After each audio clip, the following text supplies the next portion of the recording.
Politique toujours, cette fois-ci en Algérie. Pour sortir de l'impasse politique, le pouvoir a mis en place une instance de dialogue avec la population civile.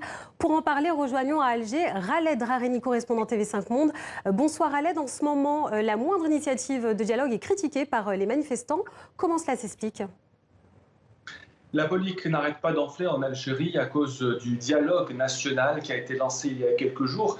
Pourquoi critiquer? Parce que les Algériens, et je parle surtout des manifestants qui sortent nombreux chaque vendredi, refusent pour l'instant toute initiative qui émane, d'après eux, de la part du système. Et le comité des 6, qui est devenu des 7, qui a été annoncé donc la semaine dernière, même si dans ce comité il y a des hommes et une femme assez respectables, mais pour les Algériens, le fait qu'il ait été nommé par le président Abdelkader Ben Salah, président qu'il juge illégitime parce que son pouvoir a expiré le 9 juillet, eh bien pour eux, cela veut dire que ce comité de dialogue n'a aucune légitimité et surtout aucun crédit pour pouvoir conduire la période de transition.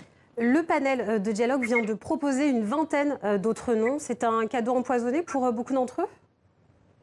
Pour ceux qui ont déjà décliné cette invitation, notamment d'anciens vétérans comme Drifa Ben Mehdi, la sœur du martyr l'Arabi Ben Mehdi, Jamila Bouhiret, ou encore l'avocat Mokran Aït Al-Arabi, qui ont annoncé qu'ils refuseraient de faire partie de ce comité.